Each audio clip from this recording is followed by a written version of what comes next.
Clara en los próximos capítulos. O sa wikang Filipino, ano kaya mangyayari sa mga susunod na kabanata?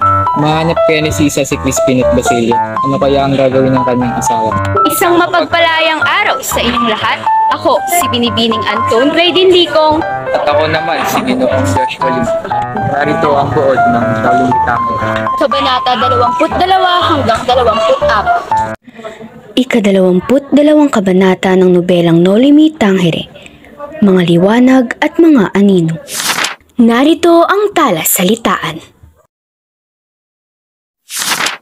Usap-usapan ang darating na pista sa San Diego. Magkasamang dumating si Maria at ang kanyang tiya Isabel sa bayan. Naging bukang bibig ito sapagkat matagal na silang hindi nakakauwi sa bayang Sinilangan. Isa pa, minamahal si Maria ng mga kababayan dahil sa kagandahang ugali, kayumian o pagkamahinhin at kagandahan. Labis na kinagigiliwan siya. Bukod dito, usap-usapan din sa lugar ang pagbabago ni Padre Salvi. Madalas na wala sa sarili habang nagmimisa. Hindi na madalas nakikipag-usap sa akin at halatang nangangayayat at higit na malungkutin. Sabi ng isa sa mga nangungumpisal sa kanya. At sinasabi ring dumadalaw si Padre Salvi sa isang bahay. Sa bahay ni Maria Clara. Lalong pinag-usapan si Maria nang dumating si Ibarra at madalas na dalawin ito. Sinabi ni Ibarra kay Maria na handa na ang lahat para sa gagawin nilang picnic kinabukasan. Ikinatuwa ito ni Maria. Subalit, ipinakausap niya sa kasintahan na wag nang isama si Padre Salvi sa lakad nila sapagkat magmula nang dumating siya sa bayan ay nilulukob siya ng pagkatakot sa tuwing nakakaharap niya ang kura. Malagkit kung tumingin ang kura kay Maria at mayroong ibig ipahiwatig ang mga titig nito. Pero sinabi ni Ibarra na hindi niya mapagbibigyan ang kahilingan ni Maria sapagkat yaon ay lihis sa kagandahang asal at kaugalian ng mga taga San Diego. Naputol ang kanilang pag-uusap nang biglang dumating si Padre Salvi. Humingi ng paumanhin si Maria sa dalawa at iniwanan ang mga ito sa pagsasabing masakit ang kanyang ulo. Inanyayahan ni Ibarra si Padre Salvi na sumama sa kanilang picnic. Saglit na nag-isip ang kura at kalaunan ay pumayag din. Laganap na ang dilim nang magpaalam si Ibarra na uuwi na. Sa daan, nakasalubong niya ang isang lalaki na 2 araw nang naghahanap sa kanya.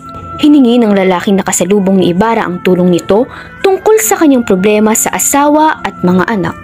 At sabay na nawala sa pusikit na dilim sina Ibarra at ang lalaki. Grabe, simula pa lang, intensíbo na ang mga pangyayari. Talaga, isang tanyag na manunulat ba naman ang sumulat? Sino bang sumulat nito? Hindi mo alam? Ha? Sino ba? Siya si Jose Protasio Mercado Rizal Alonzo y Realonda, ang pambansang bayani ng Pilipinas.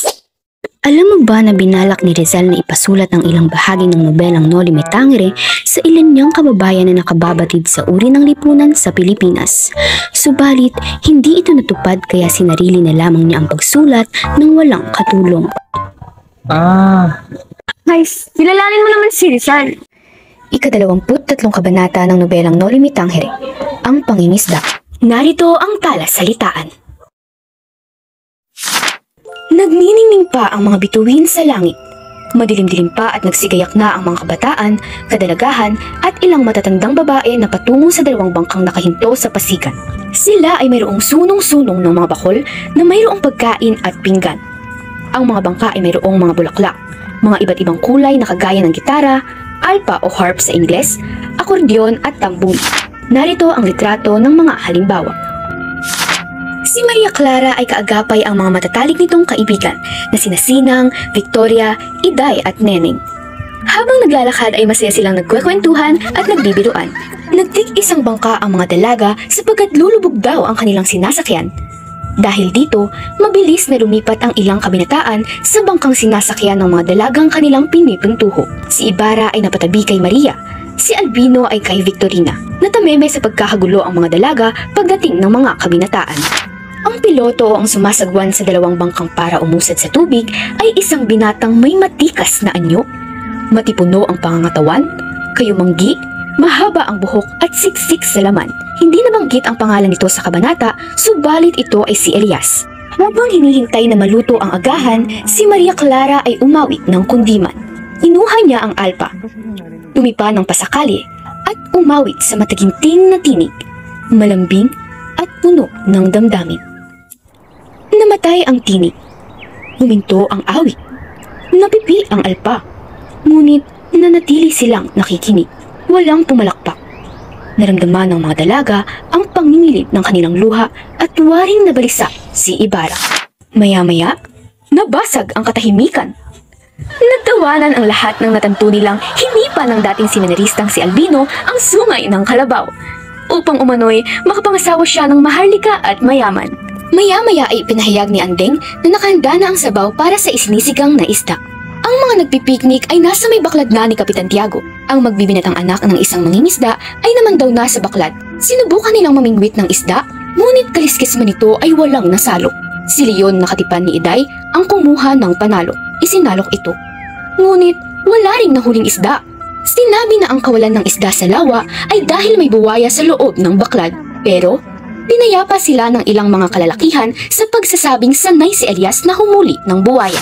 Ilang saglit lang, nahuli na ni Elias ang buwaya. Pero higit na malakas ang buwaya. Nagagapi si Elias. Dahil dito, kumuha ng isang punyal si Ibarra at lumundag din sa lawa. Hindi hinimatay si Maria Clara sapagkat ang mga dalaga noon ay hindi marunong mahimatay. Biglang umalimbukay ang pulang tubig. Lumundag pa ang isang anak ng mangingisda na may tangang gulok o may hawak na itak.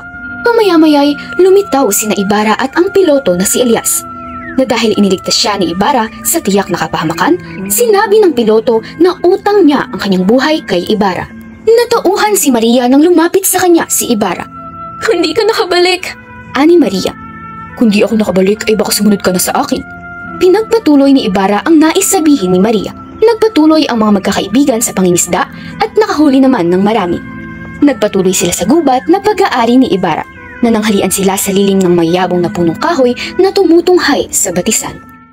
Grabe naman si Crisostomo Ibarra. Green flag! Next na nga, kwento mo na. Ito na. Ika-24 na kabanata ng nobelang No Limit Angere, sa gubat. Narito ang talasalitaan. Pagkatapos makapagmisa ng maaga ni Padre Salvi, nagtuloy ito sa kumbento upang kumain ng almusal. May inabot na sulat ang kanyang kawaksi. Binasa niya ito. Kapag dakay nilamutak ang liyan at hindi na nag-almusal, ipihanda niya ang kanyang karwahe at nagpahatid sa piknikan. May di kalayuan, pinahinto niya ang karwahe. Pinabalik niya sa kumbento na may bay na ulinigan niya si Maria kasama ang mga dalaga na naghahanap ng pugad ng gansa. Tuwang-tuwa si Padre Salvi sa panood sa papalayong mga dalaga. Nais niyang sundan ang mga ito, pero ipinasya niyang hanapin na lamang ang mga kasama nito. Nang punahin ng mga kasama nito tungkol sa kanyang galos, sinabi niyang siya ay naligaw. Pagkaraang makapananghal, napag-usapan rin na Padre Salvi ang taong tumatampalasan kay Padre Damaso na naging dahilan ng pagkakasakit nito. Kamala-mala, dumating si Sisa. Nakita siya ni Ibarra, kaya agad na inutos na pakainin ito. Ngunit mabilis na tumalilis si Sisa. Napunta ang usapan sa pagwala nina Crispin at Basilio. Naging maigting ang pagtatalo ni Padre Salvi at Don Filipo, sapagkat sinabi ni Don Filipo na higit pang mahalaga sa kura ang paghahanap sa nawawalang onsa kaysa sa kanyang dalawang sakristan. Namagitan na si Ibarra sapagkat magpapanggana na ang dalawa. Sinabi niya sa mga kaharap na siya na ang kukup-kup kay Sisa. Maya-maya ay sumali si Ibarra sa mga naglalaro ng gulong ng kapalaran, isang aklat na nilalaro noong sinaunang panahon. Nagtanong si Ibarra kung magtatangkumpay siya sa kanyang balak. Inihagis niya ang dais at binasa niya ang sagot na tumama sa ang pangarap ay nanatiling pangarap lamang. Sinabi naman ni Padre Salvi na nagsisinungaling ang aklat ng gulong ng kapalaran. Mula sa kanyang bulsa, nilabas niya ang isang kapirasong sulat na nagsasaad na pinatibay na ang kanyang balak na magtayo ng bahay paaralan. Hinati ni Ibarra ang sulat, ang kalahati ay binigay kay Maria at ang natitirang kalahati ay kay Sinang na nagtamo ng pinakamasamang sagot sa kanilang paglalaro at iniwanan ni Ibarra sa paglalaro ang mga kaibigan. Umating si Padre Salvi. Walang sabi-sabing inablot ang aklat at pinagpunit-punit ito. Malaking kasalanan, anya ang maniwala sa aklat, sapagkat ang mga nilalaman nito ay pawang kasinungalingan. Nabana si Albino at sinabihan ang kura na higit na malaking kasalanan ang pangangasan, ang hindi kanya at walang pahintulot sa pagmamayari nito. Dumating naman ang 4 na sibil at ang sarento. Hinahanap nila si Elias na siya umanong tumampalasan kay Padre Damaso. Inusig nila si Ibarra dahil sa pag-aanyaya at pagkukup sa masamang tao. Pero tinugon sila ni Ibarra. Sabing walang sino man ang maaaring makialam sa mga taong kanyang inaanyayahan. Sa piging kahit na sino man ang mga taong ito. Tinalugad ng mga sibil at sarhento ang gubat upang hanapin si Elias na umano'y natagpon din sa labak sa Alperes. Subalit ni bakas ni Elias ay wala silang nakita. Nagpa siyang umalis na sa gubat ang mga dalaga at binata nang unti-unting lumalaganap ang dilim sa paligid. Magtatakip silim na.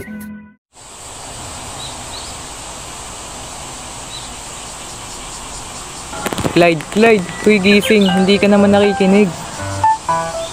Paumanhin. Ano sabi mo? Magtatakip silim na?